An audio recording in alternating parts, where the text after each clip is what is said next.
का फोन आया, रिजल्ट आ गया। हाँ। तो मेरे हाथ पैर कांपने लगे, इसलिए मुझसे बोला, अगला ही सेंटेंस इसका था, नाम है, लिस्ट में नाम है, घबराना नहीं। तो मेरी साइड में जो मेरी रूममेट थी, मैंने उससे कहा, मैंने कहा रिजल्ट चेक करना है, मैंने कहा मेरा नाम है, नीचे से देखना। मैंने कहा, तो उसने नीचे से देखा, तो कहती दीदी आपका नाम नहीं है, भैया से पूछो ना आपका नाम है कि नहीं। मैंने कहा नहीं, ऐसा नहीं हो सकता कि मेरा नाम ना हो। फिर उसने और नाम डाल के सर्च किया, वो कहती दीदी तीसरे नंबर पे है आपका नाम, थर्ड रैंक है, डीसी। तो मैं मतलब टेबल छोड़ के जमीन पे बैठ गई, बहुत ज्यादा हाथ पैर कांपने लगे। फिर मैंने जल्दी से, लास्ट डायल में चाचा थे मेरे, क्योंकि हमारी जॉइंट फैमिली है, तो मैंने जल्दी से चाचा को फोन किया। चाचा, मैंने कहा मैं डिप्टी कलेक्टर बन गई। चाचा कह रहे क्या? मैंने कहा मैं डिप्टी कलेक्टर बन गई। फिर बस 2-3 घंटे तक मैं उस जमीन पे बैठी रही और फोन ही बंद नहीं हुआ। आज का दिन है, अभी भी मुझे विश्वास नहीं हो रहा है कि मैं डिप्टी कलेक्टर बन गई। मेरा तो मैं बैतूल में था, मैं तो पटवारी के लिए कर रहा था, ट्रेनिंग कर रहा था। तो वहाँ दोस्त के साथ घूम रहे थे, तभी देखा कि कुछ आ गया है, खोला, पहले इसका नाम देखा, मेरा देखा, हो गया, इसको कॉल किया तुरंत, मैंने कहा नाम है। फिर थोड़ी देर बाद देखा इसकी डीसी हो गई, मैं डीएसपी हो गया हूँ, अच्छी ठीक ठाक हो गया। Hey guys, welcome to the Madhu Chaudhary podcast. आज हमारे पास एक नहीं दो स्पेशल गेस्ट हैं, और ख़ास बात ये है कि वो मेरे ही गांव से हैं, यानी कि गूगल बाड़ा से। अब आप बोलेंगे गूगल, तो ये इसकी ख़ास बात है कि गूगल का नाम बाद में पड़ा और गूगलवाड़ा का पहले पड़ा। So we have 2021 MPPSC toppers, DC rank 3, DSP rank 3, Pooja Chauhan and Bhuvnesh Chauhan.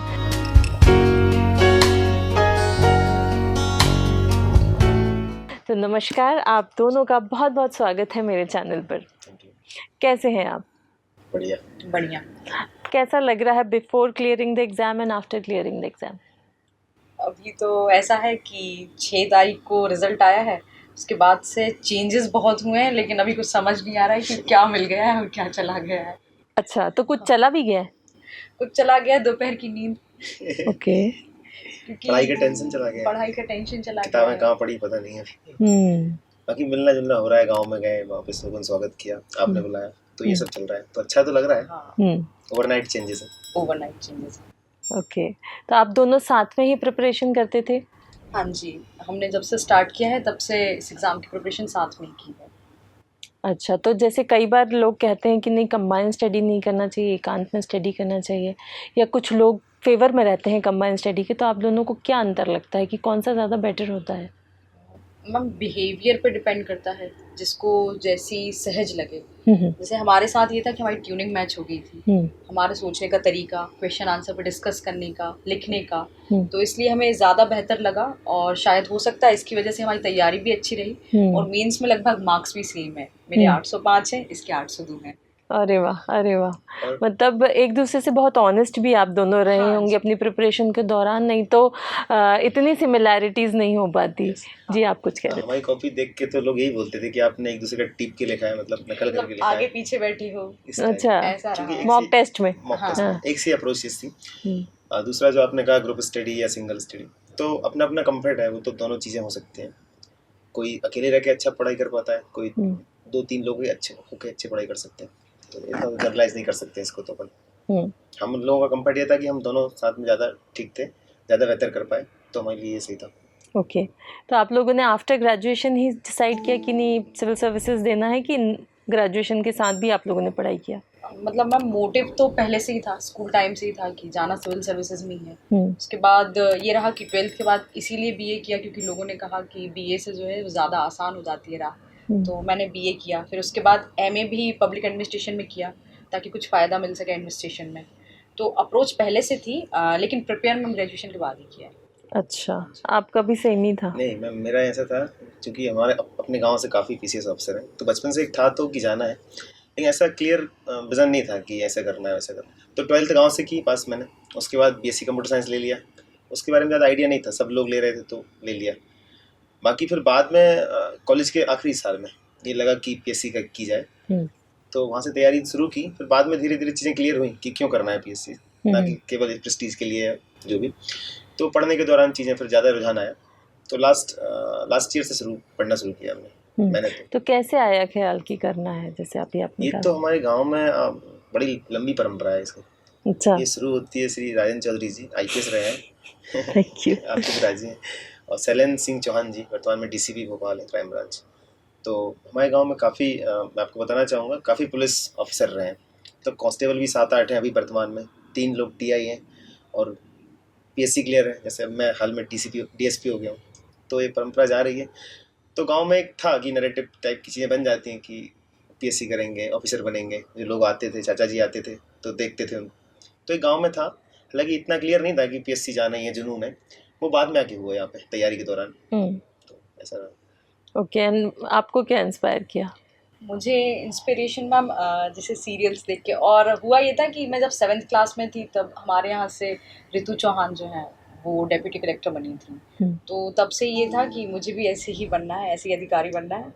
और क्योंकि गांव में रैली निकलती है इसके बाद गांव में बहुत स्वागत होता है, तो इन चीज़ों ने इंस्पायर किया। लेकिन आगे चल के समझ में आया कि इसके थ्रू हम कितने लोगों की हेल्प कर सकते हैं, इसके थ्रू हम समाज में कुछ अच्छे चेंजेस ला सकते हैं। तो इन सब चीज़ों ने अच्छे से इंस्पायर किया और फिर हमने साथ रह के उसके लिए तगड़ी मेहनत की।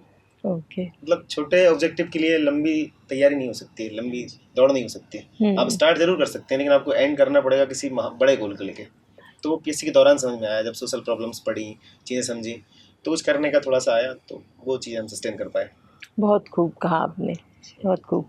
तो आपका फैमिली बैकग्राउंड कैसा रहा एंड हाउ सपोर्टिव आपके पेरेंट्स थे, कैसा था? मैं बताता हूँ। मेरे पिताजी गांव के छोटे किसान हैं। हमारे गांव में एक होटल है छोटी सी, तो वो चलाते हैं। बाकी ऐसा था कि हमें इकोनॉमिकली कोई दिक्कत नहीं थी। उन्होंने अच्छे से मुझे सब चीज़ें अवेलेबल कराई, रिसोर्सेज की कमी नहीं थी। जहाँ किया वो अच्छे से किया। बाकी उन लोगों का सपोर्ट था कि जो करें, क्योंकि वो उन लोगों का बैकग्राउंड ऐसा है कि वो इतना ज़्यादा नहीं जानते कि क्या करना है आपको करियर को लेके, क्योंकि गाँव में ज़्यादा लोग पढ़े नहीं होते। तो उनका ये था कि बच्चे कुछ समझदार हैं, वहाँ जाके कुछ कर लेंगे अपने हिसाब से। तो बस हम भी आए यहाँ पे, देखा, ठोकर खाते गए, ठाकुर बनते गए तो करते गए और इजीली हो गया फिर। तो मतलब फैमिली का सपोर्ट था और फैमिली अच्छी ठीक ठाक बैकग्राउंड है और कोई कमी नहीं हुई इस मामले में, पढ़ाई के मामले में। आपका भी फैमिली का फुल सपोर्ट था? हाँ जी मैम, फैमिली का तो फुल सपोर्ट रहा है। मतलब थ्रू आउट द जर्नी किसी ने किसी चीज़ के लिए मना नहीं किया। जहाँ जाना है, जिसके साथ पढ़ना है, जैसे भी पढ़ना है, और यही एग्ज़ाम देना है तो सिर्फ यही दे लूँ। मतलब कई बार ऐसा होता है कि हाँ, सब्सिडरी एग्जाम्स भी दे बोलते हैं कि पटवारी क्यों नहीं दिया, या और कोई एग्ज़ाम भी दे सकती हूँ, वनडे एग्ज़ाम दे सकती हूँ। लेकिन मम्मी पापा ने कभी कुछ नहीं कहा, जो तुम्हारी इच्छा है तुम ही करो। मैं बताना चाहूँगा, मेरे तो घर वालों को ये भी पता नहीं होता कि कर क्या रहा है। अच्छा। मतलब प्रीलिम्स का रिजल्ट आ जाता है, मेंस का आ जाता है, इंटरव्यू कॉल लगा है, लोगों के थ्रू पता चलता है कि आपका बच्चा ये ऐसा हो गया है। मैं पटवारी अभी बीच में दिया था, मैंने एग्जाम में हो गया था, तो मैंने बताया ही नहीं। लोगों के थ्रू नहीं पता चला कि इसका पटवारी हो गया। अच्छा। तो मैं ज़्यादा बताते नहीं था, और उन्हें भी ज़्यादा ये था कि बच्चे पे विश्वास है, कर रहा है, अच्छे कुछ कर रहा होगा। फिर बाद में 1-2 साल पहले से उन्हें आइडिया हो गया था कि पीएससी वेसी के लिए लड़ रहा है, तो काफ़ी प्राउड फील कर रहा है वो भी। मैं बिल्कुल फील कर सकती हूँ कि कितना उन दोनों को, आप दोनों पेरेंट्स को कितना अच्छा लग रहा होगा। और बहुत गर्व की बात होती है, और बच्चे जब तरक्की करते हैं तो वैसे ही माँ बाप का सीना एकदम चौड़ा हो जाता है और गर्व से सर उठ जाता है। तो आप दोनों को बहुत बहुत बधाई मैं देना चाहूँगी, पर्सनली लेवल पे ऑल्सो एंड गूगलवाड़ा की तरफ से ऑल्सो, क्योंकि गांव का नाम रोशन तो किया ही है आप दोनों ने। तो लेट्स कम की प्रिपरेशन कैसे करनी है, बिकॉज सब बच्चे यही जानना चाहेंगे आप लोगों से कि कैसे शुरुआत करनी है, क्या तैयारी करनी है, किन किन चीज़ों का ध्यान रखना है। तो सबसे पहले मैं ये पूछना चाहूँगी आपसे कि क्या फर्स्ट स्टेप था? सिलेबस पढ़ा, टाइम टेबल बनाया, क्या? इसमें इसके मैं बताना चाहूँगा, मार्केट में कुछ बच्चों को कन्फ्यूज़न भी है इसके मामले में, कहाँ से शुरू करें, कैसे करें, कितना टाइम लगता है, कोचिंग करना है कि नहीं करना। तो फर्स्ट ऑफ ऑल मेरा मानना ये है कि हमने तो कोचिंग की थी, हमें उससे फ़ायदा भी मिला कि मतलब आप एक स्ट्रक्चर तो मिलता है कि इस पाथ पे जाना है। क्योंकि बच्चे जो खुद से स्टडी करते हैं, हो सकता है वो भी सक्सेस होते हैं, हम देख रहे हैं सेल्फ स्टडी से बच्चे बन ही रहे हैं। हमारा मानना ये है कि हम लोगों ने बेसिक कोचिंग की है, उसके बाद सेल्फ स्टडी की है, क्योंकि हमें एक आइडिया पता चल गया कि इस जोन में इस ऐसे पढ़ाई करनी है।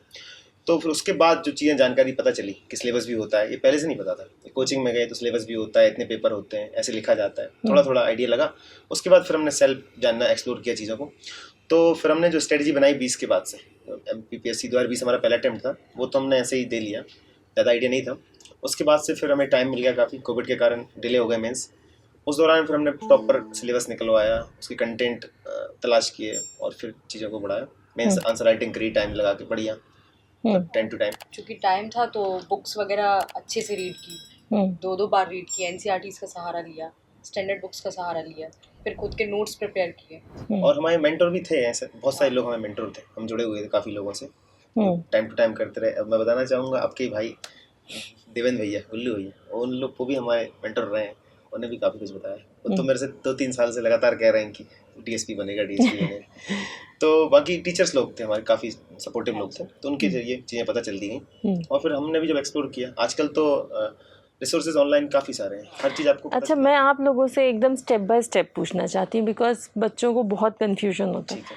फर्स्ट थिंग फर्स्ट, एक दिन, पहला दिन, दूसरा दिन, शुरू के मैं मान लो 10 दिन, आप लोगों ने क्या तैयारी की? मतलब कि सिलेबस को बार बार पढ़ना या पुराने क्वेश्चन पेपर्स देखना, कैसा था अप्रोच? सबसे पहले तो सिलेबस को ही देखा कि क्या है। जैसे मेंस का सिलेबस जो है वो वास्ट है, तो उसको पहले पढ़कर मेमोराइज करना कि क्या क्या चीज़ें और कहाँ कहाँ से पढ़नी है। उसके बाद ही फिर जो प्रीवियस ईयर के क्वेश्चन पेपर्स हैं वो देखे हैं। अच्छा, अगर हम MPPSC का सिलेबस देखें तो वो बहुत वास्ट है और अपने आप में एक टॉपिक हर वक्त कहता है ना? तो जैसे आपने वो टॉपिक वाइज पढ़ाई किया है कि नहीं, टेक्स्ट बुक वाइज पढ़ाई किया है? हमने टॉपिक वाइज पढ़ाई की है। मतलब हमारा ऐसा था, हम लोगों की अप्रोच क्लियर थी इस मामले में कि पढ़ना हमें स्टैंडर्ड बुक है, जो अदर टॉपिक भी हैं जो हटके हैं पाठ्यक्रम, उनको भी पढ़ा है, लेकिन जो टॉपिक दिए हुए हैं सिलेबस में तो फोकस है, उनको अच्छे से पढ़ा है। लेकिन ये है कि हमने अदर भी पढ़ा है। बच्चे एक गलतियाँ करते हैं, मैं बताना चाहूँगा कि अदर कुछ नहीं पढ़ते हैं, नोट्स ही नोट्स पढ़ रहे हैं, या जो टॉपिक टू द पॉइंट थी उन्हीं को उनको पढ़ रहे हैं। फिर क्या होता है, कभी लीक से हट के कोई क्वेश्चन आ भी जाता है तो उसको डील नहीं कर पाते। अदर में जैसे कि आपने मतलब इंटरनेट, MPPSC में माना जाता है कि करंट अफेयर ज़्यादा नहीं आता है, हम लोग तो प्रॉपर पढ़ते हैं करंट अफेयर। या जैसे योजना कुरुक्षेत्र कहते हैं, UPSC की चीज़ें हैं वो यहाँ नहीं चलती हैं, मैगजीन टाइप की चीज़ें हम लोग पढ़ते थे। जो सिलेबस के आउट की चीज़ें हैं वो भी पढ़ लेते थे कभी कभी, तो वो कहीं ना कहीं काम आई है। लेकिन ये था कि जो सिलेबस में डायरेक्ट दी हुई है उनको तो अच्छे से पढ़ना है, जो टेक्स्ट बुक में है या नेट से निकाल के भी उनको थोड़ा डीप में पढ़ा और अदर की चीज़ें पढ़ते गए। क्योंकि एक टाइम के बाद आप तैयारी करते रहते हैं तो आपको आइडिया लग जाता है कि ये भी कहीं ना कहीं रिलेट कर सकता है टॉपिक भी आप पढ़ रहे हैं जो। ओके, तो ये हमारे साथ रहा। तो ऐसा होता है कि जो टॉपिक्स सिलेबस में लिखे हैं उसी से क्वेश्चन पूछे जाते हैं कि नहीं, ऐसा ज़रूरी नहीं है? ऐसी फाउंडेशन नहीं है, लेकिन वो किसी ने कहीं ना कहीं उसी परिधि के आसपास रहता है। हाँ, कि मतलब हम अगर उस टॉपिक को पढ़ रहे हैं तो वो उसमें ही कहीं ना कहीं, जब हम उसका डिटेल्ड वर्जन हम जब रीड करेंगे तो उसमें कहीं ना कहीं होगा। Okay okay. और मेंस के लिए भी अलग या थोड़ा ओवरलैपिंग है, कैसा है सिलेबस? ओवरलैपिंग है मेंस का और प्री का? हाँ मैम, PSC का हर स्तर पे मैं तो ये कहता हूँ, क्योंकि मार्केट में चलता है कि प्रीलिम्स के अलग कोर्स करा रहे हैं, मेंस का अलग करा रहे हैं, इंटरव्यू के अलग क्लासेस चलती हैं, ऐसा तो नहीं है। तीनों चीज़ें एक दूसरे में मिली जुली हुई। प्रीलिम्स में बस ये है कि कुछ यूनिट्स ऐसी रहती हैं जो बिल्कुल ऑब्जेक्टिव जाती हैं, कि फैक्चुअल जाता है डेटा। मेंस में थोड़ा सा वो कम रहता है इसको, बाकी बहुत सारे टॉपिक सेम है मेंस प्रीलिम्स में, वो आपको साथ ही पढ़ने पड़ेंगे। तो फैक्ट्स लर्न करना कितना ज़रूरी है? प्रीलिम्स के लिए तो ज़रूरी है, क्योंकि फैक्चुअल बेस ज़्यादा होता है क्वेश्चन पेपर प्रीलिम्स का। और आजकल तो ये होने लगा कि जो 3 मार्कर आते हैं वो भी फैक्ट बेस्ड ही आते हैं। जैसे कि किसी संगठन का ईयर पूछ लिया, या संस्थापक पूछ लिया, या फिर उसका हेडक्वार्टर पूछ लिया, तो इन सब के लिए फैक्ट पे कमांड होना भी ज़रूरी है। MPPSC में फैक्ट का थोड़ा सा ज़्यादा वेटेज माना जाता है, लेकिन आपकी एनालिटिकल भी क्षमता भी होनी चाहिए, मतलब सब्जेक्टिव भी आपको पढ़ना पड़ेगा। यदि आपको रैंक लानी है, आपको पास करना है, तो आपको बैलेंस बनाना होगा फैक्चुअल में भी और एनालिटिकल में भी। बाकी प्रीलिम्स में थोड़ा सा फैक्ट ओरिएंटेड है। PSC 1 लाइनर क्वेश्चन आएंगे टू द पॉइंट, 4 ऑप्शन में से टिक करना है। अच्छा, प्रीलिम्स जैसे निकल रहा है कि नहीं निकल रहा है, तो वो तो मॉक बता देता है कि नहीं बता देता है? टेस्ट सीरीज से तो आप आइडिया नहीं लगा सकते हैं, क्योंकि हम लोगों ने टेस्ट दिए हैं प्रीलिम्स में भी मेंस में भी, कई बार काफ़ी कम नंबर आते थे। अच्छा। तो लेकिन प्रीलिम्स हमारा हर बार निकला है। अच्छा, मतलब एक बार भी ऐसा नहीं रहा कि हमारा प्रीलिम्स रुका। इसका कारण ये है कि जो टेस्ट सीरीज वाले हैं वो उनको 50-50, 100-100 टेस्ट लेने हैं, तो वो नंबर क्वेश्चन वैरायटी करने के चक्कर में डीप चले जाते हैं, उल्टे सीधे क्वेश्चन ले आते हैं। जबकि PSC में ऐसा नहीं है, उसे 2-2, 4-4 क्वेश्चन एक टॉपिक से उठाने हैं, तो ऐसा नहीं होता, वहाँ पे अलग आता है पैटर्न, और वो ज़्यादा डीप नहीं जाता है। कई बार ये लोग मार्केट में दिखाने के लिए कोचिंग वाले कि हमारी टेस्ट सीरीज ज़्यादा डाइवर्स है, हम लोग अच्छे टफ क्वेश्चन बनाते हैं, उस चक्कर में कुछ कचरा कर देते हैं। PSC का अलग पैटर्न है, सिंपल आएंगे कुछ क्वेश्चन, 10-20 क्वेश्चन मॉडरेट आएंगे और 10-20 फिर अनडिसेंट आएंगे, किसी से नहीं बनेंगे, तो इसका खास पैटर्न है। आपका क्या क्या स्कोर था प्रीलिम्स में? हाँ मैम, जैसे कि अभी 2023 का याद है अभी। ओके, हाँ ऑलराइट। तो उसमें 83 था। गुड। एंड आपका? मेरा 86 कुछ था। मतलब आप लोग हाँ, एक ही साथ मतलब चलते हैं, लगभग बिल्कुल। हाँ। सेम ही रहता कह है। सकते हैं, इत्तेफाक। हम्म। अच्छा, तो मेंस का प्रिपरेशन प्रीलिम्स निकलने के बाद करना है कि नहीं, it has to go hand in hand?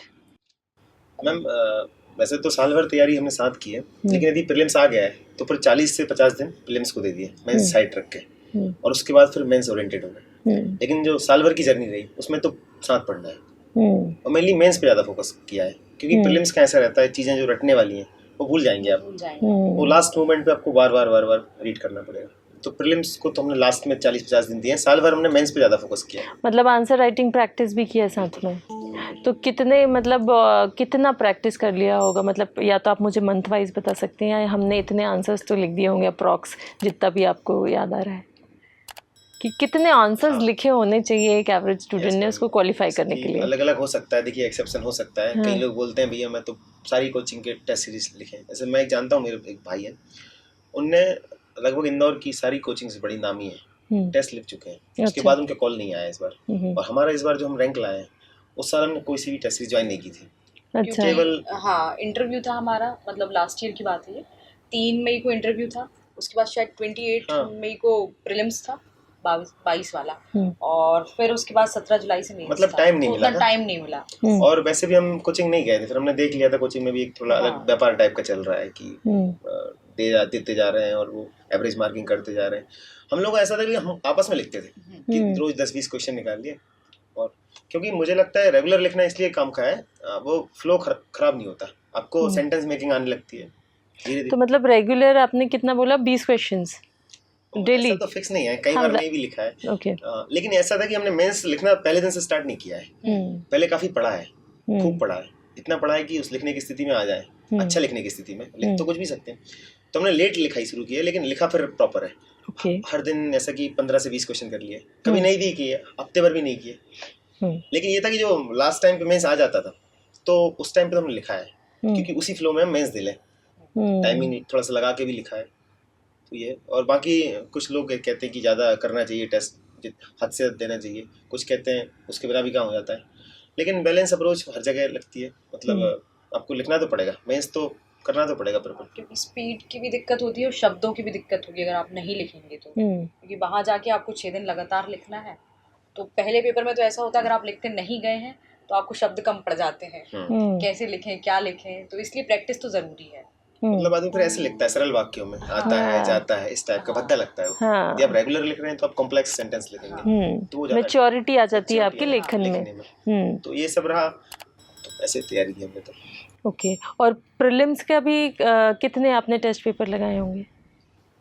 Ma'am ऐसा रहा है कि 2020 मतलब जो फर्स्ट अटेम्प्ट था उसमें तो ज़रूर 101 टेस्ट लगाए होंगे, बहुत लगाए थे। हाँ, लेकिन उसके बाद एक भी टेस्ट नहीं लगाया है। उसके बाद नहीं लगाया। 21, 22, 23 जो प्रीलिम्स है वो ऐसे ही दिया है, और हमेशा 80 अबव स्कोर रहा है। क्योंकि मींस अगर आप अच्छे से पढ़ लेते हो और फिर अगर थोड़ा बहुत करंट अफेयर पे अपनी कमांड बना लेते हो, तो मुझे नहीं लगता कि फिर प्रीलिम्स रुकता है किसी का, बहुत कम रुकता है। टेस्ट लगाने का एक ये भी है कि आप सिली मिस्टेक ना करें वहाँ पे। अब उस स्थिति में आ जाते हैं मेंस पढ़ के 1-2 बार दे के, किसी मिस्टेक नहीं करते हैं अपन, जो आता है फिर वो आता है, जो नहीं आता है फिर वो नहीं आता है। तो वो टेस्ट सीरीज का वो रोल यहाँ पे थोड़ा सा कम हो जाता है। पैनिक नहीं होना इस रूम में जाके, क्योंकि कई बार क्या होता है, लोग मॉक टेस्ट में 80, 85, 90 तक मार्क्स आते हैं, और वहाँ जाके पता चलता है 60, मतलब नींद नहीं आ रही है, सोते नहीं हैं कई लोग, तो एक दिन पहले घबराहट हो रही है, उसी टाइम पे नींद आ रही है, पानी पिए जा रहे हैं, तो मतलब उस चक्कर में आप 8 से 10 क्वेश्चन खराब कर देते हो। और MPPSC का तो है ही है कि आप 1-1, 2-2 क्वेश्चन से रुकते हो, तो इसलिए मन को शांत रख के जितना अच्छे से पेपर दिया जाए उतना अच्छा रहेगा। हम लोग के साथ ये था, हम जो पहला अटेम्प्ट दिया 2020 में, उस साल हमने बहुत क्वेश्चन लगाए, क्या आते हैं वो, घटना चक्र के ऑब्जेक्टिव आते हैं वो लगाए, प्रीवियस ईयर पेपर लगाए, और टेलीग्राम पे जो चलते रहते हैं क्विज़ेस लगाए, मतलब हजारों क्वेश्चन लगा दिए पहले साल ही। तो फिर वो वही कोटा खत्म ही पूरा ही हो गया कोटा, तो अगले 4 साल लगाना ही नहीं पड़ा। अच्छा, जैसे मैं ये जानना चाहती हूँ आप दोनों से, जैसे मान लीजिए एक टेस्ट पेपर लगाया, ठीक है, फिर उसके बाद तुरंत जो उत्सुकता होती है कितना स्कोर किया है ना, अपन चेक करते हैं ना, फिर वो चेक किया, फिर मान लीजिए कि इतने गलत थे, फिर उसका क्या करते थे आप? बस उसका आंसर देख रहे हैं कि उसको याद करना, किस तरह का आपका अप्रोच रहता था बाद में मॉक टेस्ट के बाद? हमारे साथ एक बेनिफिट ये था, जैसे हमने टेस्ट लगाया हम उससे डिविएट नहीं होते थे, कुछ अनसेंट क्वेश्चन आ गया हमसे नहीं बना, उससे हमें कोई फर्क नहीं पड़ता था, चाहे 50 स्कोर आए या 40 आए, उनको फिर हमने नहीं किया। मतलब हमारे दिमाग में सेट था कि ये तो पीएससी नहीं पूछेगा, ये नहीं पूछेगा, ये थोड़ा क्लैरिटी ऑफ थॉट्स थी, इसलिए हम ज़्यादा परेशान नहीं हुए। अच्छा, मतलब जो नहीं आया वो नहीं पूछेगा, मतलब ऐसा नहीं कि जो कुछ लगा काम का यार इसको पढ़ना चाहिए तो उसको पढ़ लिया बिना टेंशन के, नंबर से ज़्यादा विचलित नहीं हुए। बाकी ये था कि कुछ चीज़ें क्या रहती है टेस्ट सीरीज में, अपन देखते हैं हर कुछ क्वेश्चन पूछते हैं वो ये बनाने के लिए, तो उनसे तो हम बिल्कुल डिबेट नहीं हुए, किसको तो ये काम करनी है हटाओ। अच्छा, तो आपको क्या लगा कि कौन से क्वेश्चन पेपर करने चाहिए? मान लीजिए कोई टेस्ट सीरीज़ के करने चाहिए, या जो ऑनलाइन अवेलेबल है वो करना चाहिए, या सिर्फ लास्ट ईयर के किए तो पर्याप्त है, कैसा? उसका ये है कि आपको यदि आप पहला अटेम्प्ट दे रहे हैं, क्योंकि बाद में 1-2 अटेम्प्ट के बाद आदमी में मैच्योरिटी आ जाती है, वो समझ जाता है पैटर्न पीएससी का, इसलिए आपने देखा होगा लगातार प्रीलिम्स निकलते हैं लोगों के। पहला अटेम्प्ट कोई दे रहा है तो उसे तो टेस्ट लगाने चाहिए, काफ़ी लगाने चाहिए, क्योंकि कई बार क्या होता है कि जो क्वेश्चन हम गलत करते हैं वो भी हमें याद रह जाते हैं लॉन्ग मेमोरी में, तो रेगुलर देना चाहिए, और क्लासरूम में ज़्यादा प्रेफर करना चाहिए ऑफलाइन, क्योंकि वो बच्चों के बीच में बैठ के देते हैं, OMR पे देते हैं, तो वो एक पैटर्न मैच करता है पीएससी के पैटर्न से, वो ज़्यादा काम कराता है। ओके, यदि ये मैच्योरिटी आ गई 1-2 बार दे लिए तो फिर कहीं से दो आप, फिर कोई फर्क नहीं पड़ता। नहीं, क्वेश्चन पेपर कौन से वाले, मतलब कोचिंग क्लासेस वाले यूज़ करने चाहिए कि ऑनलाइन जो अवेलेबल है, या प्रीवियस ईयर क्वेश्चन? पहले तो प्रीवियस ईयर से आपको करना चाहिए शुरुआत, क्योंकि आपको प्रकृति समझ में आ जाएगी कि पीएससी कहाँ से पिक करता है क्वेश्चन को। आपको ये भी पता होगा कि कुछ एमपीपीएससी कुछ फेवरेट टॉपिक है, हर साल क्वेश्चन आएगा ही आएगा। मेंस में जैसे मालवा का पठार हम खुद लिख रहे हैं 3 साल से, वो आता ही आता है, मतलब उनके पास पता नहीं क्या है वो, तो इस टाइप के क्वेश्चन आते हैं, वो आप पैटर्न समझ लेते हैं। उसके बाद फिर आपको जहाँ से मिले, पहले कोचिंग से कर लीजिए, क्योंकि कोचिंग वालों को एक जनरल आइडिया तो है ही कि कहाँ से पूछे जाते हैं वो। उसके बाद फिर आप जहाँ मिले आपको, क्वेश्चन बैंक जहाँ मिल जाए, क्वेश्चन तो जितने ज़्यादा लगा उतना अच्छा रहता है। जैसे कि आपने घटना चक्र का आपने जिक्र किया था, उसका करना कितना फ्रूटफुल रहा? मतलब बहुत ज़्यादा, बहुत ज़्यादा, फर्स्ट अटेम्प्ट में तो बहुत ज़्यादा। अच्छा, उसमें सब्जेक्ट वाइज रहता है? बुक सब्जेक्ट वाइज आती है, तो आपने पूरी बुक के क्वेश्चंस लगाए? 3 बार लगाए। घटना चक्र के बारे में ये कहा जाता है कि वो प्रीवियस ईयर क्वेश्चन आते हैं उसमें, हर एग्जाम, हर पीसीएस बोर्ड के या यूपीएससी के, तो कई बार क्या होता है पीएससी एज इट उठा लेता है, एमपीपीएससी तो खासकर उठा लेता है, दूसरे पीसीएस में जो क्वेश्चन आए उसको ऑप्शन सहित उठा लेता है, तो कई बार तो डायरेक्ट भी फंस गए, मतलब रहता है वो घटना चक्र। तो जैसे जो क्वेश्चन गलत हुआ, फिर उसको आप याद करते हैं कि नहीं आगे बढ़ जाते हैं? नहीं, उसको एक बार देख लिया, फिर क्या होता है कि तुरंत याद करने नहीं बैठते थे, फिर अगली बार जब नजर में आएगा तो याद रहेगा, ऐसा। ओके, ये था कि रेगुलर बेसिस पे उसका रिवीजन किया है, याद करने नहीं बैठा। हाँ, ऐसा तो नहीं, क्योंकि हमें ये पता था कि एक बार में तो याद नहीं होती ना चीजें, फैक्ट बार बार पढ़ेंगे तो याद हो जाएगा, तो एक के पीछे तो नहीं भागे, ऐसा रहा। ओके, और क्या क्या बुक्स आपने यूज़ किया है प्रीलिम्स के लिए? पहले मैं बात करूँगी एमपी की कोई एक भी बुक स्टैंडर्ड, जैसे इसके पास दूसरी थी, दूसरे पब्लिकेशन की थी, मेरे पास दूसरे पब्लिकेशन की थी, जिसमें जिसका कंफर्ट हो, क्योंकि मैंने वो 10-20 बार पढ़ चुका था पहले ही, तो मुझे इसमें कंफर्ट आता था। अब उसमें जो भी लैक था मैं उसको उसी में लिख लिया था पेन से। अच्छा, तो प्रीलिम्स का जैसे आपको पता होगा 10 यूनिट है, उसमें 3 यूनिट एमपी की हैं सीधी, तो एमपी की कोई भी बुक वो कवर करती है।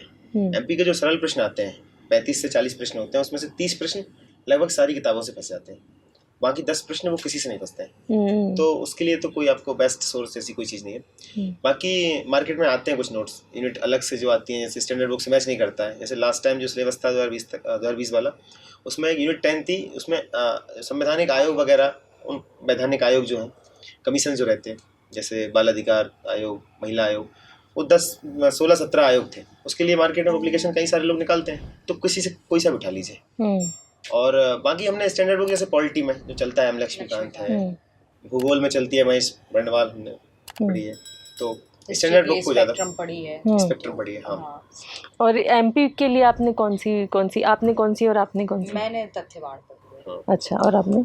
मैं परीक्षाधाम पढ़ी है, और उसमें क्या फैक्ट ज़्यादा लिखे हैं, बाकी उसके अलावा तथ्यवाद हमने पढ़ी है सब। हाँ, क्योंकि आप लोग इसलिए भी अपनी बुक्स के नाम बताते चलें कि मुझे लगता है कि स्टूडेंट्स को ये जानना होगा कि आपने कौन सी बुक्स पढ़ें, और हम एंड में भी आपको एक लिस्ट दे देंगे, और डिस्क्रिप्शन बॉक्स में भी आपके लिए लिस्ट रहेगा कि किस सब्जेक्ट के लिए कौन सी बुक इन्होंने यूज़ किया है। तो नेक्स्ट नेक्स्ट मैं ये जानना चाह रही थी कि सब्जेक्ट वाइज अब आप मुझे बताएंगे कि किस सब्जेक्ट के लिए कौन कौन सा, जैसे आपने पॉलिटी के लिए और ज्योग्राफी के लिए बताया, वैसे बाकी साइंस एंड टेक और ये सब।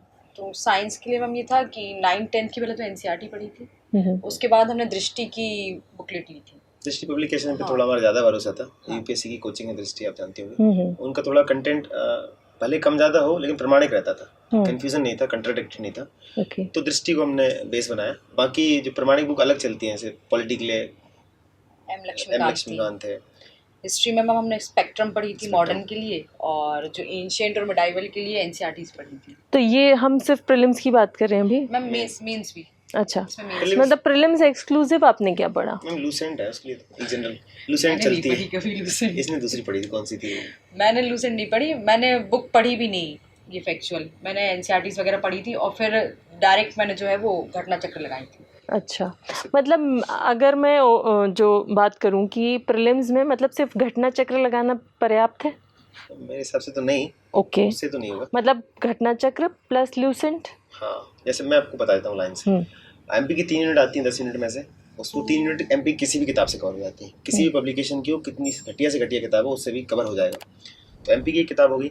उसके अलावा लूसेंट से आपको भूगोल, पॉलिटी वगैरह ये सब जितने भी 3-4 यूनिट है वो लूसेंट वगैरह से कंप्लीट हो जाती है। अमूमन फिर हो जाता है कभी कभी कि टफ क्वेश्चन आ जाए, तो वो आपको स्टैंडर्ड बुक से होगा। जैसे मेरा पढ़ना क्या था, मैं भूगोल जनरलाइज में तो लूसेंट से पढ़ लूँगा, लाइन से दी हुई हैं सारी जल संधियाँ या कोई सी भी नदियाँ।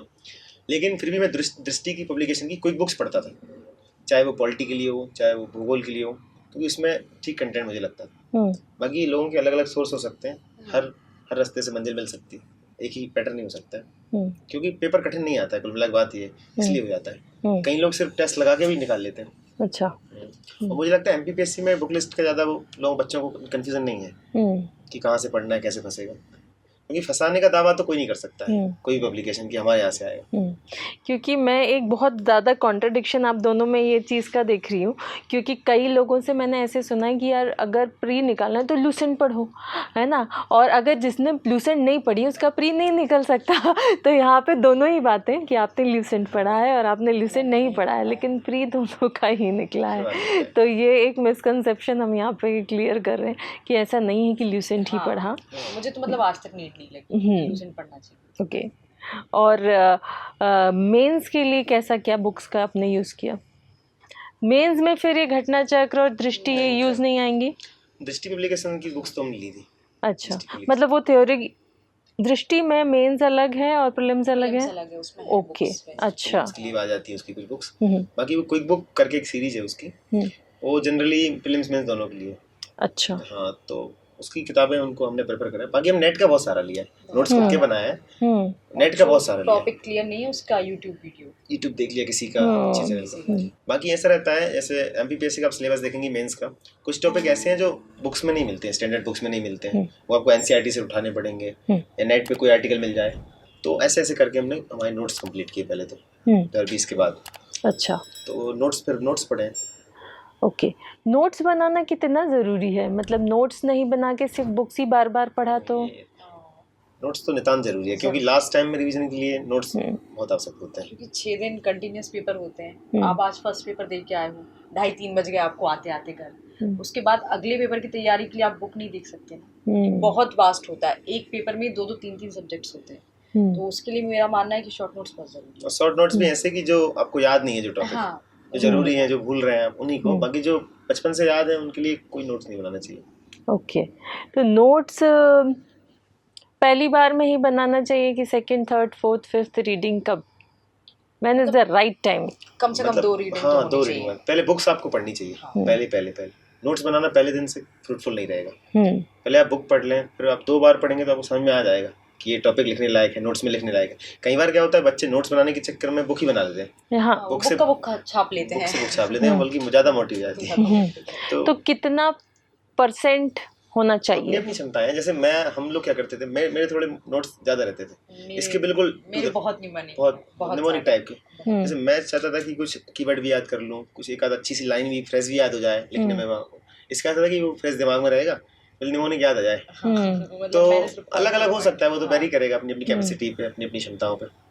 तो ओके, लेकिन जितने कम रहे उतना अच्छा। हाँ, कम रहेंगे तो ज़्यादा अच्छे, क्योंकि रिवीजन उससे क्या होगा, आप ज़्यादा से ज़्यादा रिवीजन कर पाओगे। कितनी बार आपने रिवाइज किया होगा मेंस से पहले? मेंस तो लगभग बहुत बार हो गया रिवाइज। अच्छा, करते थे। ये हमारी क्लैरिटी थी कि हम नया पढ़ने के बजाय जो पुराना है उसी को रिवीजन करें। तो 50 बार रिवीजन किया है अभी तक, मतलब 4 अच्छा। साल में 3-4 साल लगातार मेंस दे रहे हैं, हाँ तो कई बार रिवीजन हुए नोट्स, तो वो छूट रहा है तो लिख लिया उसी में। हाँ, नेट से सर्च करके लिख लिया, उसी में ऐड ऑन कर लिया।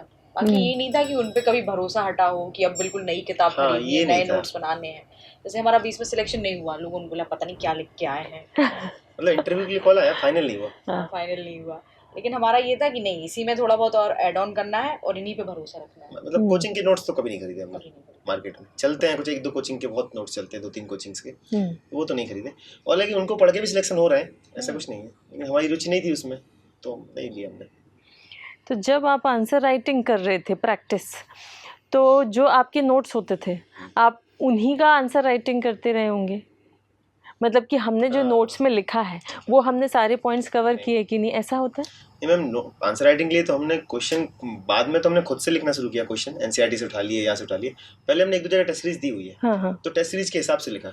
अब टेस्ट सीरीज के हिसाब से क्वेश्चन हो सकता है आपके नोट से बाहर के भी हो, तो उनको पढ़ लिया, मॉडल आंसर देख लिए, स्टैंडर्ड बुक से पढ़ लिए, फिर उनको आके नोट्स में ऐड किया। नोट्स में ऐड कर लिया, लग रहा है काम का है, ये आ सकता है तो ऐड कर लिया। वो कैसे लगता है कि काम का है अब ये कि तो तो व्यक्ति का विवेक। इसका एक ये हो सकता है कि आप प्रीवियस ईयर क्वेश्चन देखेंगे बार बार हाँ। 10 एक साल के, तो आपको समझ में आ जाएगा कि पीएससी इस हद तक तो नहीं जाएगा, तो वो समझ में आ जाएगा कि यार ये तो नीट लेवल का बायोलॉजी क्वेश्चन हो गया, इतने अंदर जा गया, ओके। तो वो समझ में आ जाता है, अपना विवेक है, और फिर एक चीज ये होती है कि जैसे 1450 का मेंस होता है, तो तो छोड़ भी सकते उसमें हैं। मतलब हाँ, छोड़ने का हमने स्कोप तो किया बहुत था, है। हमें कुछ टॉपिक नहीं आते थे समझ, मतलब आपने कुछ क्वेश्चंस ऐसे छोड़े भी हैं? हाँ, नहीं नहीं, topic टॉपिक छोड़े छोड़े होंगे। छोड़े ओके हैं, ओके। हाँ। छोड़े साइंस वगैरह में कि यार ये तो पल्ले पड़ नहीं रहा है, दिमाग ज़्यादा लग रहा है इसमें, आने की संभावना बिल्कुल नेग्लिजिबल है, तो छोड़ ही देते हैं, और वो कई बार नहीं आया। क्योंकि ऑप्शंस भी रहते हैं। हाँ, बड़े क्योंकि क्वेश्चन मैंने एग्ज़ाम बहुत सालों पहले दिया था, तो आई एम जस्ट, मैं एज अ स्टूडेंट ही सब सवाल पूछ रही हूँ, तो ऑप्शंस भी रहते हैं ना, और ये और अब दिस। ये हट गया है। अच्छा, मतलब जितने हैं उतना करना मतलब ये है। है कि 5 मार्कर में भी ऑप्शंस नहीं आते हैं, और 11 मार्कर में ये है First, कि second paper फर्स्ट में आते सेकंड पेपर में आएंगे, थर्ड नहीं पेपर आते। में नहीं आएंगे, फोर्थ पेपर में भी नहीं आएंगे, और फिर हिंदी तो हिंदी ही है, उसमें भी नहीं आते हैं ऑप्शन, और फिर ऐसे होता है। कुछ ओके। 2 पेपर में आते हैं हाँ। बड़े क्वेश्चन हैं, बड़े बाकी नहीं questions आते। ओके। साइंस एंड टेक के लिए क्या बुक आपने यूज़ किया? हमने तो दृष्टि ही यूज दृष्टि की, पढ़ा दृष्टि की था, कुछ बाकी books। एनसीईआरटी की हाँ। एनसीईआरटी पढ़ी थी। साइंस के बारे में ये था कि अभी 2020 तक का जो सिलेबस था, अभी जो हाल में चेंज हुआ है, हाँ। 2024 से चेंज हो गया, हाँ। तो साइंस का वेटेज ज़्यादा था, एक पेपर थर्ड करके पूरा साइंस के ही टॉपिक थे उसमें, तो उसकी विशेष तैयारी की, क्योंकि नॉन साइंस के बैकग्राउंड को बड़ी दिक्कत होती है। हमारा तो साइंस ही था, लेकिन उसमें जो साइंस के टॉपिक थे वो कभी ऐसे काउंटर नहीं हुए थे, जैसे एनर्जी भी आ गया, स्पेस टेक्नोलॉजी भी आ गया उसमें, बायोलॉजी केमिस्ट्री उसमें डीप आने लगी थी। 2020 में कुछ क्वेश्चन आए, फिजिक्स बहुत डीप आने लगी थी, केमिस्ट्री के ऐसे क्वेश्चन आए जो 11-12 के थे या नीट लेवल के भी थे। मतलब आपको किसी भी कंपाउंड के स्ट्रक्चर, एटॉमिक ओह। स्ट्रक्चर, ज्योमेट्रिकल बनाना है, शेप बनाना है, तो ऐसे नॉन क्वेश्चन साइंस के लिए बहुत डिफिकल्ट हो जाता है। लेकिन उसमें उस चक्कर में क्या हुआ, 1-2 क्वेश्चन चक्कर में एक नैरेटिव ऐसा सेट हो गया कि भैया डीप पढ़ना पड़ेगा, आपको साइंस निकालना है। लेकिन हमारा ये भी क्लियर था, 1-2 क्वेश्चन छोड़ के चलेंगे, हमारा ये और भी हमारा जो clear था। सिलेक्शन हुआ है उसमें हमने 3-3 4-4 क्वेश्चन छूटे हैं। मतलब मैं तो बताऊं, मतलब आंसर राइटिंग के बाद मेन मेन मतलब एग्जाम मेन डे में। में ओके। बहुत क्वेश्चन छूटते हैं, क्योंकि वो जनरली सबसे छूटते हैं, उनसे कंपटीशन होना नहीं है। कंपटीशन किससे होगा कि जो सरल है, जो सब कर रहे हैं उसको आप कितना अच्छा कर रहे हैं, और हमारा ऐसा था कि जो सब कर रहे हैं उसको हम बहुत अच्छा करेंगे, थोड़ी थोड़ी लीड लेंगे, बाकी जो क्वेश्चन मॉडरेट टाइप का है उसको जैसे तैसे मैनिपुलेट करके लिख कुछ तो देंगे। लिखें, हाँ, कि कुछ तो लिखने लायक ऐसा 1-2 नंबर दे दें वो, बाकी गप तो नहीं लिखिए कि बिल्कुल ही उल्टा लिखें। वो तो बल्कि और अगले आंसर्स के लिए थोड़ा एक नेगेटिव इंप्रेशन आ जाता है। छोड़े हैं। लेकिन हमारी तैयारी के दौरान हमने सोचा था कि कुछ क्वेश्चन लीक से हट के आएंगे यदि, और आते ही हैं, तो उसको हम कैसे डील करेंगे। ओके। इस चक्कर में हम थोड़ा सा स्ट्रेटजी ऐसी बनाई थी कि ऐसा ऐसा कर देंगे, ये लिख देंगे 2 लाइन। जैसे कैसा? जैसे ऐसे कोई योजना आई है, हमें उसके बारे में ये नहीं पता कि उसमें वो क्या है, मतलब प्रॉपर प्रोविजन क्या है, उसमें कर क्या रही है गवर्नमेंट, लेकिन उसको देख के लग रहा है कि ये इससे रिलेटेड, जैसे सूर्योदय योजना है, मैं आपको एग्जांपल बता रहा हूँ, ये आई नहीं है, तो अब उसमें इतना पता है हमें मोटा मोटा कि सरकार सोलर प्लेट वगैरह लगा रही है अब, लेकिन हम 5 नंबर में लिखने लायक कंटेंट नहीं है हमारे पास। तो हमने ऐसा सोचा था कि इस टाइप के क्वेश्चन आएंगे तो कैसे डील करेंगे कि 2 लाइन में उद्देश्य लिख देंगे, गवर्नमेंट क्यों ला रही है, 2 लाइन लिख देंगे लाभ क्या होगा इससे, तो कहते हैं ना अक्षय ऊर्जा बढ़ेगी, पारंपरिक ऊर्जा पर निर्भरता कम होगी, हमारे INDC गोल पूरे होंगे, इस टाइप के जैसे तैसे करके 3-4 पॉइंट में बांट के, तो लगता भी ठीक था। भले उसमें फैक्ट कम दिख रहे हैं कि कब स्टार्ट हुई, कितना बजट था, वो नहीं है, फिर भी लेकिन लगेगा कि ठीक ठाक डायमेंशन कवर किए, 2-2.5 नंबर तो 2-2.5 नंबर तो दे देगा। तो ऐसा हमने सोचा था कि जो लीक सेट किया जाए उसको ऐसे डील कर लेंगे, और जो जनरली आ रहे हैं हर साल जो सब कर रहे हैं उसको थोड़ा अच्छा करेंगे और सिलेक्शन इतने में हो जाता है। कोई विशेष तैयारी की जरूरत रहती नहीं है कि आपको बहुत पढ़ना है, बहुत तरीके से आंसर राइटिंग करनी है और हर एक चीज़ रटनी है, ये भी ज़रूरी नहीं है क्योंकि छोड़ भी इतना सकते बड़ा हैं। सिलेबस है तो आप रट भी नहीं सकते। और मेरे हिसाब से कुछ सिलेबस में कुछ पार्ट जंक है, इससे क्वेश्चन पूछा ही नहीं गया कई सालों से, वो पूछता भी नहीं पूछता है। भी नहीं, पर ऐसा भी हो सकता है कि उससे पूछ लिया जाए। नहीं पूछ लिया जाए लेकिन अब वो संभावना कम है, आपके पास सीमित समय है, सीमित संसाधन है, सीमित क्षमता है, तो फिर क्यों खर्च किया जाए? क्वेश्चन छोड़ सकते हैं। जैसे इसका ऐसा था, मैं बताऊं, इसको मैथ में दिक्कत जाती थी तो ये मैथ पूरा छोड़ के ही जाती थी सर। इसने मैथ हर साल 11 मार्क पर छोड़ा है और इसने दम से छोड़े हैं कि मैं तो छोड़ूंगी, मैं नहीं पढ़ रही उसके लिए। सी सेट के लिए क्या? नहीं, मेंस में भी मैथ का एक यूनिट थी 30 नंबर की। अच्छा, अब आने लगा होगा शायद, हमारे टाइम पे नहीं आता था। ओ अब वो क्वेश्चन कई बार क्या हर कुछ पूछ लेते थे डीप, हम लोग के लिए था। मैंने एक बार पटवारी दिया है, उस चक्कर में थोड़ा बहुत पढ़ा था तो वो कर लेता था डीप, मैं थोड़ा पढ़ भी लेता था। इसका ऐसा था, समझ में आता नहीं था इसको शुरू में कि मेरे से नहीं बन रहा था, पर छोड़ो, पूरा ही छोड़ देंगे। मेरा ये था कि 300 नंबर में 30 मार्क्स अगर छोड़ के चलते हैं और बाकी पेपर अच्छा कर लेते हैं तो उसमें क्या ही दिक्कत है। वैसे भी 1400 में सिलेक्शन 800 पे 900 पे हो ही जा रहा है। ये देखिए आप सेकंड टॉपर है, मतलब मेरा 2021 का ही बताऊं, 11 मार्कर पूरा छूटा, 5 मार्कर मुझसे बने नहीं मैथ्स के, पूरे छूटे, 3 मार्कर मुझसे बनी नहीं मैथ्स के, उसके बाद भी तो मैं सेकंड टॉपर हूँ मेंस की। मतलब जरूरी नहीं है कि हर चीज पढ़ी जाए, आप सोच सकते हैं, आप और किसी पेपर में लीड ले सकते हैं अगर पार्ट कमजोर है तो। मतलब यदि कोशिश की जाए, यदि हो रहा है वो हो जाए अच्छे से तो कर लिया जाए। हाँ, लेकिन एक्स्ट्रा इतना ज्यादा बाकी चीजों को कॉम्प्रोमाइज करके उसमें पूरा टाइम देना पड़े। इसमें क्या होता है, आप इसमें भी पढ़ भी लेती 2-4 महीने और आखिर में थोड़ा सा भी इधर उधर होता मेंस के दिन तो फिर भी छोड़ के जाती, तो 2-2.5 महीने की मेहनत वैसे ही खराब जाती। मतलब ये अल्टरनेट ऑप्शन है, मतलब अच्छा, मैं ये हाँ बिल्कुल, मैं ये सेम सवाल उसके लिए पूछना चाहूँगी, एंशिएंट और मिडिवल हिस्ट्री के लिए। तो क्या ये फिजिबल है कि अगर कोई वो छोड़ना चाहे?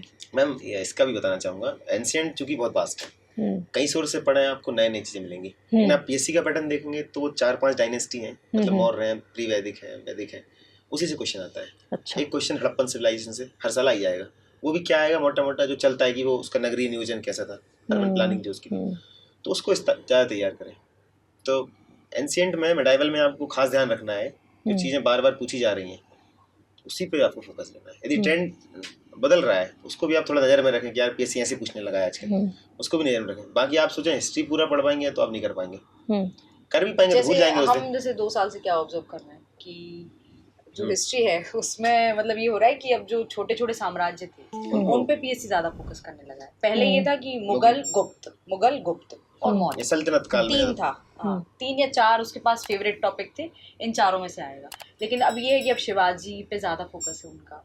अब जो छोटी छोटी डायनेस्टी जैसे पुष्यभूति वंश हो गया और भी छोटी छोटी डायनेस्टीज थे, राष्ट्रकूट थे, इस बार पूछे गए थे राष्ट्रकूट वगैरह कुछ, तो हम लोग ये सोच के गए थे कि ऐसा आ गया है और वो आया भी कि छोटे मोटे आ गए तो फिर हम कैसे डील करेंगे। तो एक फ्रेम हम करके गए थे दिमाग में कि एक लिख देंगे एस्टेब्लिश कब आया, कौन इसका फाउंडर था, कौन कौन मेन इसके रूलर हुए, क्या स्कल्पचर है, क्या इनकी उपलब्धियां रही हैं, तो 5 नंबर में डील हो जाता था। अब कई लोग क्या करते थे जो इस तरीके से जाते थे, मतलब बच्चों में बेसिक दिक्कत क्या है, मार्केट में क्या चल रहा है कि कोचिंग वाले नोट्स बना के दे दिए हैं, वो नोट्स को ही पढ़ रहे हैं और नोट्स के नोट्स बनाते हैं, नोट्स को देख के नोट्स। अब उसमें से आ गया तो ठीक है, और नहीं आया तो फिर वो कहते हैं बहुत ही कठिन पेपर आया है, आउट ऑफ द लीग आया है। तो नोट्स आप भी तो दृष्टि नोट्स पढ़ रहे हैं कि नहीं? वो बुकलेट, ओके, वो पूरी बुकलेट रहती है, तो उसके अलावा फिर दूसरी कोई बुकलेट पढ़ने की ज़रूरत नहीं। कुछ टॉपिक्स में सोर्स लिमिटेड रखे जाएं तो ज्यादा अच्छा है, मेरा तो ये मानना है। लेकिन जैसे ऐसे भूगोल में एक टॉपिक है उष्णकटिबंधीय चक्रवात, अब वो दृष्टि में हमें समझ में नहीं आ रहा, कम लिखा है, तो हमने उठा ली कोई सी किताब, सविंदर सिंह से पढ़ लिया, ज्यादा समझ में आ गया। तो टॉपिक वाइज भी थोड़े चले हैं, ये नहीं कि क्लैरिटी होनी चाहिए टॉपिक की, किताब को लेकर डेडिकेशन तो नहीं था। ओके, और इंटरव्यू के लिए क्या प्रिपरेशन किया आपने? इंटरव्यू चूंकि हमारे मार्क्स बहुत कम है तो उसका बताने का कोई ज़्यादा वैल्यू है नहीं। मतलब मैं 4 बार अपीयर हो चुका हूँ इंटरव्यू में, मैं फॉरेस्ट भी सिमिलर पैरेलल दे रहा था, फॉरेस्ट मेंस भी दे रहा था और निकल भी रहे थे, तो मैं 4 बार इंटरव्यू दे चुका हूँ। फॉरेस्ट में भी 2 कॉल है और सिविल में भी कॉल है, तो हर बार का एक्सपीरियंस अलग अलग रहा है और नंबर चूंकि रिवील नहीं हुए, सिलेक्शन नहीं हुआ है, तो इस बार सिलेक्शन हुआ है तो नंबर रिवील हुए 91 है मेरे मार्क्स, मतलब बिलो एवरेज कह सकते हैं। तो स्ट्रेटजी का कोई ज़्यादा महत्व नहीं है, लेकिन फिर भी ये है कि आप चीज़ों को जनरलाइज मत कीजिए, क्योंकि जो कहा जा रहा है मार्केट में, कहा जा रहा है कि आप विशेष पैनल में तैयारी करवाइए, कोचिंग वाले कराते हैं, कि हमारे टीचर हैं, इनको बड़ा अनुभव है, ये एक्स मेंबर रहे हैं या फलाना जो भी कुछ, तो यहाँ आप आके कीजिए तो आपको बेनिफिट होगा। वो कुछ नहीं, अलग अलग जाते हैं इंटरव्यू। हमने इतने देख लिए, हमारे दोस्तों के अनुभव है कि हर एक इंटरव्यू हर एक का अलग जाता है। जैसे हमारा, मैं 4 बार दे चुका हूँ, मैं डेफ में हॉबी 4 साल से भर रहा हूँ क्रिकेट, इवन सिंगल क्वेश्चन आज तक नहीं पूछा गया है। और मेरे ही दोस्तों का क्रिकेट पे कई बार अच्छा चला जाता है, कई बार पूछ लेते हैं। तो चीज़ें अलग अलग जाती हैं, वो डिफर करती हैं। बस ये है कि इंटरव्यू के लिए आपको जनरल डेफ तैयार तो करना ही पड़ेगा, भले आए ना आए, डेफ तैयार कीजिए। और करंट में टॉपिक चलते हैं बेसिकली वहीं से पूछते हैं वो, क्योंकि वो भी इतने लगातार इंटरव्यू ले रहे हैं, वो नहीं सोच पाते हैं ज़्यादा टॉपिक्स एट दैट मोमेंट की कहाँ से पूछ लें। बाकी हाँ, ऐसा होता है कई बार कोई प्रोफेसर फंस जाते हैं बोर्ड में किसी सब्जेक्ट के, तो फिर हो सकता है कि आपका सब्जेक्ट चला जाए, थोड़ा सा डीप चला जाए। बाकी जनरली यही रहेगा कि अभी हाल में ये चल रहा है, आप क्या सोचते हैं इस टाइप का। तो क्या करंट अफेयर्स ओरिएंटेड लगता है आपको? हाँ, डेफ प्लस करंट अफेयर ये बेसिक है। उसके अलावा फिर आप अपना बैकग्राउंड जो भी है, डेफ माने कि आपका अपने जो अपने ग्रेजुएशन का ऐसे किया है, पीजी किया है तो आपको स्पेशल थोड़ा पढ़ना पड़ेगा। पीजी में मतलब थोड़ा ज़्यादा इंटरेस्ट दिखाते हैं कि ये मास्टर करके आया तो इसको ज़्यादा आइडिया होगा, पढ़ा होगा। जैसे मुझे एक बार का याद है, क्योंकि वैसे तो मुझे कुछ याद रहता नहीं है, लेकिन क्योंकि इतना एब्स्ट्रैक्ट था वो, तो इसलिए मुझे याद है कि मैं जब जा रही थी इंटरव्यू देने, तो मुझे मेरे भाई शायद बैठा था मेरे पास, तो उन्हें ये हेडलाइन पढ़ लेना, हेडलाइन पूछेंगे, है ना। तो मैंने कहा हाँ, अरे क्या मैं नहीं पढ़ रही headline, and then he read it to me, है ना, कि अरे ये है हेडलाइन, है ना, मतलब बस। एंड उन्होंने मुझसे वही क्वेश्चन पूछा कि क्या है हेडलाइन आज की, है ना। वरना आप और इतना वो रहते हो। अच्छा, आप किसी और जगह जाके, जैसे सपोज इंदौर, आप लोग भी इंदौरी, सब लोग इंदौर ही जाते हैं, तो हमारे वो जगह नहीं होती, तो ज़रूरी नहीं हम न्यूज़पेपर कहीं से लेंगे या क्या, हमें तैयार होना है, हमें जाना है, हम लिटिल थोड़ा सा पल्पिटेशन और हार्ट बीट थोड़ा सा बढ़ा हुआ सा तो रहता है, ये स्वाभाविक है जो। और उस वक्त आपको कि हम अखबार पढ़ेंगे थोड़ा सा, या नहीं रहता। तो ऐसा टाइप का कोई ऐसा हुआ आपका क्वेश्चन कि जो बहुत ही अनएक्सपेक्टेड था और वैसा कुछ पूछ लिया हो, या कुछ फ़नी या कुछ ऐसा एब्स्ट्रैक्ट जैसा मेरे साथ हुआ? पूछा था जैसे पिछले इंटरव्यू में, लास्ट क्वेश्चन था मुझसे बिल्कुल, कि हालांकि वो बहुत बार दिखाते हैं टीवी पे, लेकिन मेरे दिमाग में उस समय क्लिक नहीं किया वो, कि आपको 10 रुपये दे रहे हैं, आप मार्केट जाइए, कुछ ऐसी चीज़ ले आइए जिससे ये रूम भर जाए। और क्या होता है वो कैंडल, हाँ कैंडल, या फूल ले आइए जिससे खुशबू भर जाए, अगरबत्ती ले आइए जिससे धुएं से भर जाए, लाइट, हाँ बल्ब ले आइए। हाँ। लेकिन उस समय पता नहीं क्यों मुझे क्या हुआ, या फिर क्या होता है कि जैसे 3 लोग बैठे हुए हैं तो वो सब आपको देख प्रेशर बहुत प्रेशर क्रिएट होता है, तो उस चीज़ से डील करना ज़रूरी है। इसलिए 2 से 3 या 4 मॉक इंटरव्यूज अगर आप दे सकें तो देना चाहिए।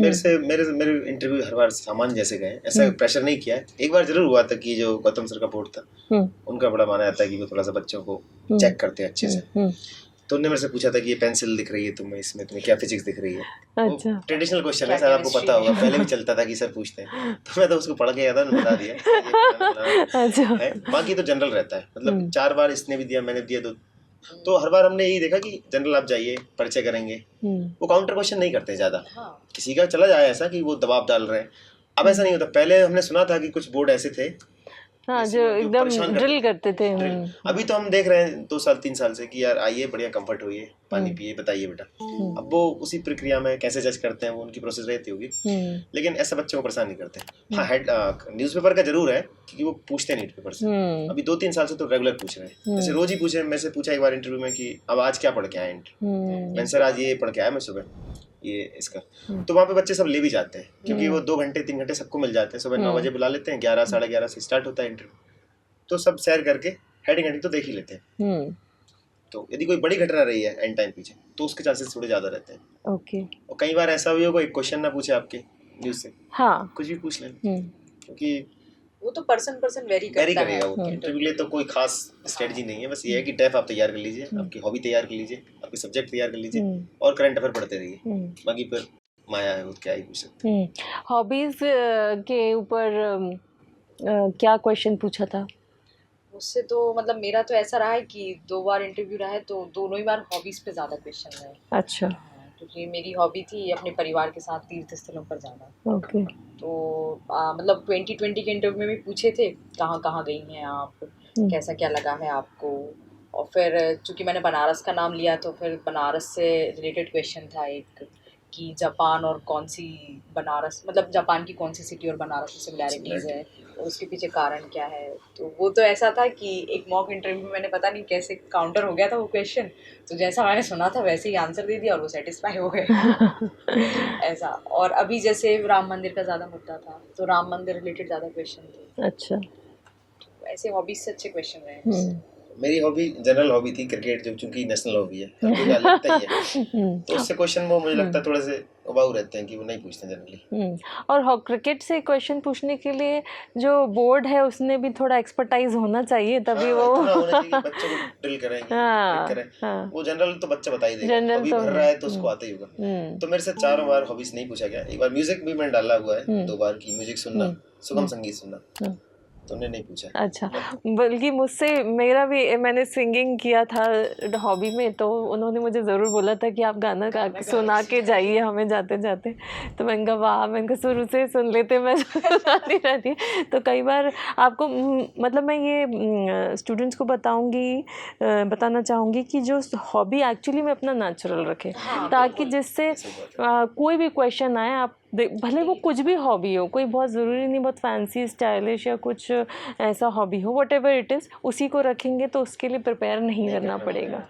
और हॉबी कोई सब्जेक्ट तो है नहीं कि आपको बहुत डीप जाके परफेक्ट भी ढूंढ के लाने। हॉबी तो ये होती है कि टाइम मिला कर लिया, तो उसी स्तर पे थोड़ा सा डीप जाके पढ़ सकते हैं। लेकिन ये नहीं कि आप हर चीज़, हॉबी में क्या होता है कई बार बच्चे बहुत डीप चले जाते हैं। जैसे अभी क्रिकेट ही हॉबी है तो बच्चे क्या करते हैं, रिकॉर्ड्स देखने लगते हैं, फलाना मैच हुआ था, इतने रन बने थे। और मेरी स्ट्रेटजी ये थी कि यदि मैं से पूछा भी गया तो मैं सॉरी बोलूंगा। कोई उसकी तैयारी ऐसे थोड़ी की है सिलेबस जैसे हॉबी पढ़ के रट के आया हूँ। हॉबी तो हॉबी थी, जितना था उतना बता दिया, थोड़ा सा एक्स्ट्रा पढ़ लिया, बेसिक नॉलेज होना चाहिए। लेकिन ये नहीं था कि फैक्चुअल जाऊं कि उस दिन ऐसा मैच हुआ था, इतनी गेंद पे जीते थे।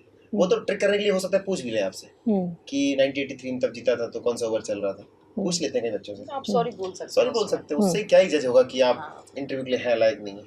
सही बात। बल्कि वो तो ये देखते हैं कि आप सॉरी किस वे में बोल रहे हैं, कि आप सॉरी बोलते समय घबरा गए या ठीक बैलेंस है, कॉन्फिडेंस ऊपर से बिल्कुल नीचे गिर गया क्या।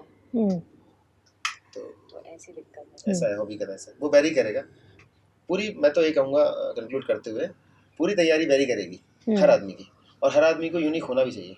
चीज़ों को जनरलाइज करेंगे, भीड़ चाल चलेंगे तो फिर आपको ट्रैफिक मिलेगा। मतलब ऐसे रास्ते से जाइए जहाँ बिल्कुल ट्रैफिक था। मतलब अपना अपना रास्ता बना सकते हैं। वेरी ट्रू, बहुत सही बात। तो एक सवाल मेरा आप दोनों से अलग अलग, क्या खुद को पता चल जाता है कि हाँ हमारा सिलेक्शन हो जाएगा क्योंकि हमारी प्रिपरेशन उतनी है? पहले पूजा जी आप बताएं। अंदर से तो ऐसा लगता है कि हाँ हो जाएगा, अगर आपने तैयारी की है, अगर आपने पेपर दिए हैं। लेकिन ये है कि बाहर लोगों को देखकर, बाहर हल्का हल्का कंपटीशन फील करके ऐसा लगने लगता है कि हम शायद उतना अच्छा नहीं लिखते हैं, हम शायद उतना अच्छा नहीं बोलते हैं।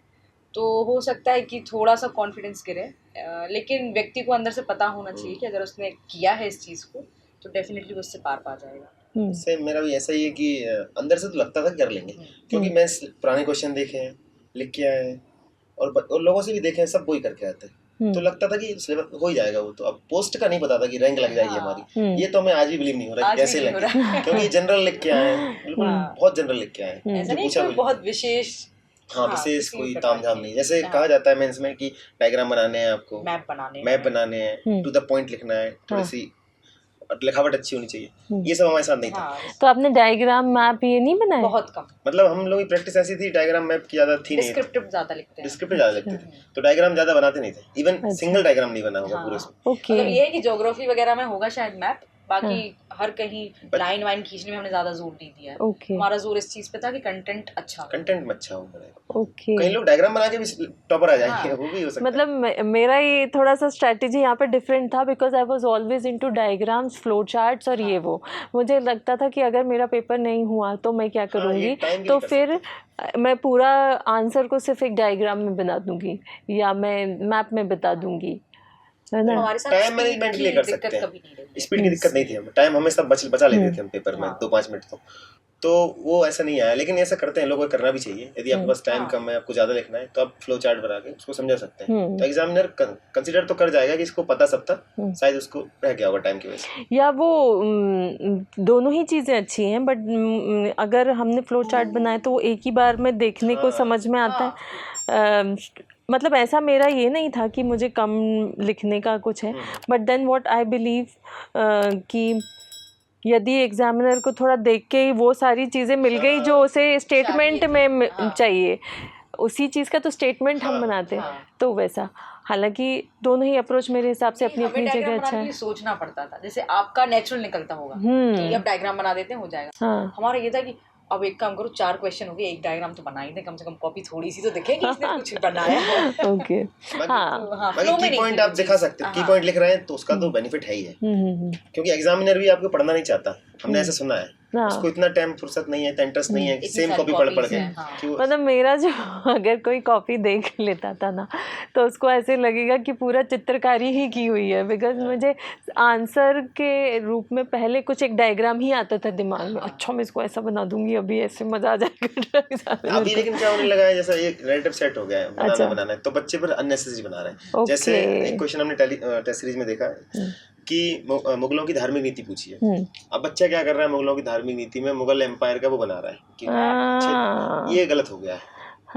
उसकी जरूरत नहीं है। मैप बना रहा है, वो भी गलत बना रहा है, मुझे नहीं पता, वो तो बना दिया जबरन। अब मध्य प्रदेश की राजधानी भोपाल आएगी ना, ऐसे अब एक क्वेश्चन यहाँ है, मध्य प्रदेश में नर्मदा कितने जिलों से बहती है, तो आपको जनरली क्या लिखना है, 15 जिलों से बहती है। बच्चा मैप भी बना देगा, उसमें दिक्कत कुछ नहीं है, बनाने में टाइम जाएगा आपका, और यदि छोटी जगह में बना रहे हैं तो वो कचरा हो जाएगा फालतू, तो उससे ज्यादा बेनिफिट मिलेगा नहीं, हो सकता है नुकसान हो जाए। सच बात है। लेकिन ये तो 3 मार्कर 2 मार्कर इसमें ऐसे बना देते हैं बच्चे। और इवन मैं तो टेस्ट सीरीज कोचिंग वालों को कहूंगा, कोचिंग वाले ऐसा ज्ञान देते हैं कि आप इसमें मैप बनाइए, 2 लाइन में भी मैप बनाइए, छोटा सा तो बनाइए, क्या ही काम है। दिक्कत फिर ये होती है, टाइम कम पड़ जाता है। 11 मार्कर में आपको टाइम चाहिए। हम लोग का टाइम हर पेपर में बचा है, वो इसीलिए बचा है, अननेसेसरी हमने नहीं। अच्छा, अगर 11 मार्कर है तो उसमें डायग्राम बनाया है कि नहीं आपने? हर आंसर में रिक्वायरमेंट है? नहीं, हर आंसर में तो नहीं, रिक्वायरमेंट है डायग्राम जिससे अच्छा दिखेगा।